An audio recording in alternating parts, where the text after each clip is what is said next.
Procivis, l'immobilier qui a du sens présente Sud Radio, le grand matin week-end, Osez investir l'hebdo, 9h30-10h, Thomas Binet. Bienvenue à vous, chers auditeurs. Vous écoutez Osez investir, 65e numéro, l'hebdo de l'investissement réussi. Bonjour Thomas Binet. Bonjour Philippe. Vous souhaitiez dédier cette émission à Louis-Gaston Peloux. Oui, effectivement Philippe, je souhaitais dédier ces émissions d'aujourd'hui à Louis-Gaston Peloux qui nous a quittés dans la nuit de mercredi à jeudi et qui fut le créateur de la SCPI, Société Civile de Placement Immobilier. Sujet dont nous parlons souvent dans Osez investir. Le monde de l'immobilier perd en sa personne un immense professionnel. Nous avons une pensée naturellement émue et attentionnée pour sa famille. On l'a bien évidemment. Sud Radio, Osez investir.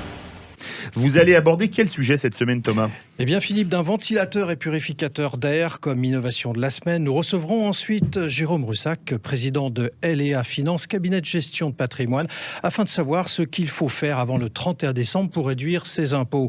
On continuera avec notre consultant en logement Bernard Cadot et nous terminerons avec Sébastien Beurel, promoteur sur la région Hauts-de-France, qui va nous faire un focus sur l'immobilier neuf à Lille. Et en seconde partie d'émission, nous serons avec Alexandre Jardin, écrivain. TheLoc.fr, la plateforme qui vous simplifie la loc présente Sud Radio, Osez investir, la clé de la semaine. Et maintenant, vous allez nous parler du ventilateur et purificateur chauffant Dyson Pure Hot and Cool. Oui, Philippe, je voudrais vous parler de l'entreprise Dyson que tout le monde connaît bien évidemment et la solution innovante qui vous permet de purifier votre pièce et de détecter les polluants, les gaz nocifs avant de capturer les particules dans ces différents filtres. C'est un appareil 3 en 1, c'est-à-dire c'est un purificateur d'air, un ventilateur et un chauffage. Il projette de l'air purifié dans toute la pièce à l'aide de la technologie air multiplié. Une télécommande est fournie avec le produit pour activer le mode nuit par exemple, ou encore pour faire tourner le purificateur jusqu'à 365 degrés maximum. Et comment récupère-t-on les informations émises par cet appareil, Thomas ? Eh bien, il suffit de télécharger l'application Dyson Link. Vous serez informé en temps réel des données et d'un diagnostic qui est transmis en temps réel, donc avec les informations. Mais combien ça coûte, Thomas ? Eh bien, le ventilateur purificateur chauffant Dyson coûte environ 649 € et vous pouvez dès maintenant l'acheter directement sur leur site dyson.fr ou .com. Sud Radio, Osez investir. Notre invité cette semaine est Jérôme Russac, président de L&A Finance, cabinet de gestion de patrimoine. Oui, Philippe, L&A Finance, fondé en 2004, est effectivement un cabinet de gestion de patrimoine spécialisé en expertise financière, immobilière et fiscale, basé à Paris et à Lyon. Bonjour Jérôme Russac. Bonjour Thomas.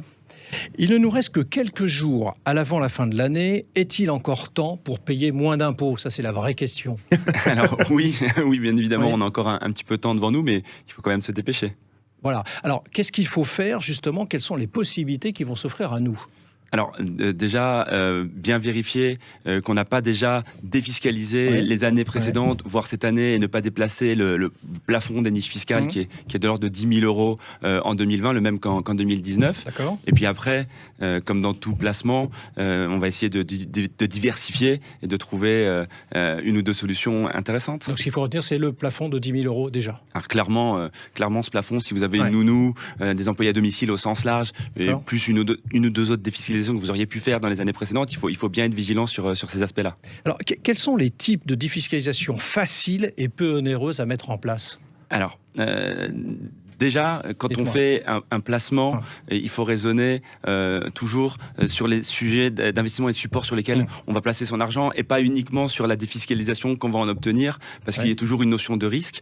Je dirais qu'il faut diversifier et pas placer tous ses œufs dans le même panier. C'est quelque chose d'assez important en matière d'investissement. Alors, quand vous dites diversifier, vous pensez à quoi ? Alors, le sujet de l'année, on a vu les gilets jaunes, on a vu des gens manifester en France, et je crois que le sujet de l'année, c'est la retraite, et il y a un nouveau support qu'on appelle le PER, qui va nous permettre de réduire son impôt, et tout en plaçant de l'argent à long terme sur un produit qui va nous permettre de capitaliser cet impôt et créer du patrimoine. Donc, si vous voulez qu'on rentre un petit peu dans le détail, par exemple, en quelques mots, quelqu'un qui va mettre 10 000 € sur un PER, il va avoir une économie d'impôt à la hauteur de ce qu'on appelle sa tranche marginale d'imposition. En moyenne, 50% des gens qui payent leur impôt en France sont à une TMI donc de 30%. Donc quelqu'un qui va mettre 10 000 €, il va économiser 3 000 € d'impôt cette année. Alors, comment dois-je m'y prendre pour régler ces dispositifs de dernière minute ? Parce qu'il nous reste 15 jours, 3 semaines, là on y est. Comment on fait ? Alors, le plus simple pour ce genre de dispositif, surtout qu'il date celui-là de la loi Pacte de 2019, donc il est assez récent, c'est de se rapprocher de son conseiller en gestion de patrimoine, éventuellement d'un conseiller bancaire, de son assureur, mais nous on est assez spécialisés sur le sujet de la retraite, de l'impôt et du patrimoine, donc c'est vraiment un sujet sur lequel on est très vigilant et on va pouvoir emmener l'investisseur dans sa défiscalisation tout simplement. Alors, est-il vraiment encore efficace aussi tardivement de faire quelque chose ? De toute façon, la réduction d'impôt jusqu'au dernier jour, j'ai envie de dire jusqu'au 31 décembre, quand elle est actée, elle est actée. Il n'est jamais trop tard pour bien faire. Clairement. Et est-ce que vous avez un ultime conseil à donner à nos auditeurs ?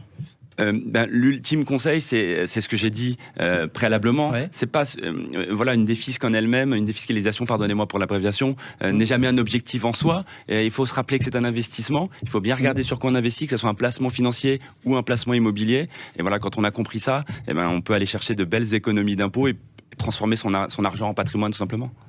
Merci Jérôme Russac et je rappelle que vous êtes le président de LEA Finance. Sud Radio Oser Investir.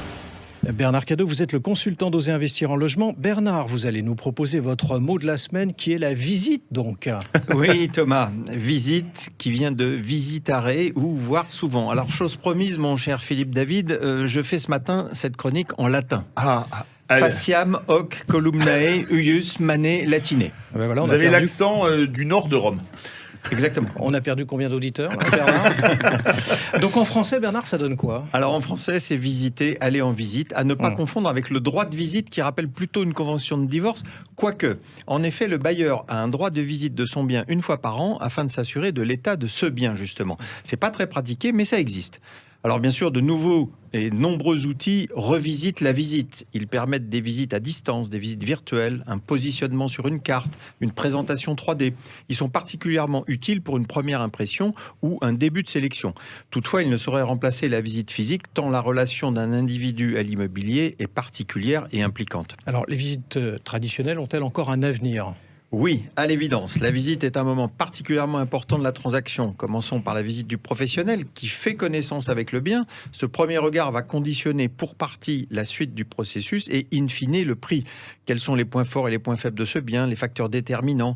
Ça va être un poids dans la décision finale du client. Donc c'est si important que cela ? Ben oui, ce moment est vraiment très important et le propriétaire comme le professionnel devront veiller à présenter le bien de la meilleure manière sans pour autant tricher, c'est une évidence.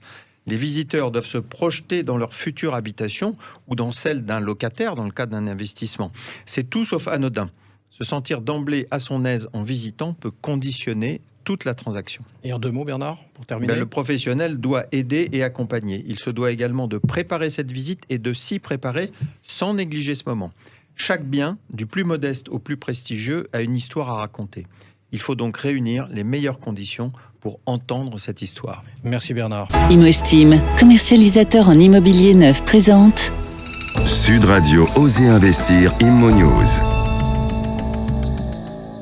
Thomas, nous étions au latin, on va passer au ch'ti puisque nous sommes en duplex avec Sébastien Beurel, directeur régional de Nacara, promoteur dans les Hauts-de-France. Nous vous recevons ce matin pour parler de Lille. Quelle entrée en matière, Philippe. Bonjour Sébastien Beurel. Vous y perdriez votre latin. Bonjour messieurs.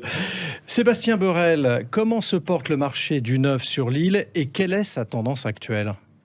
Écoutez, le marché du neuf sur l'île, il est un petit peu en berne parce que quand on regarde la période janvier à septembre 2020 et qu'on la compare à l'année dernière, on constate un recul de 40% des ventes. Donc, c'est assez significatif.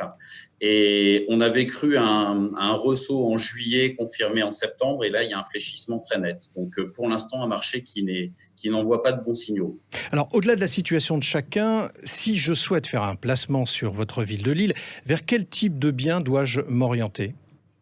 Alors Lille et les communes de la première couronne offrent aujourd'hui 2600 logements à l'offre, ce qui est assez significatif, et pour un parcours résidentiel assez complet. Vous pouvez investir du studio au type 4, au type 5, avec peut-être une particularité, c'est que la rareté foncière du centre-ville de Lille ne permet pas d'accéder au studio, mais sinon vous avez la possibilité de pouvoir investir soit de manière patrimoniale dans du grand logement, soit de manière locative dans des plus petits logements.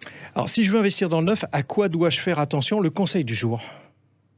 Déjà, chez Choisir des promoteurs qui sont de préférence affiliés à la Fédération des promoteurs immobiliers, puisqu'il y a un certain nombre de gages et de garanties qui sont apportés à nos clients, ne serait-ce qu'aussi le code éthique qui est primordial aujourd'hui dans ce type d'investissement de projet de vie.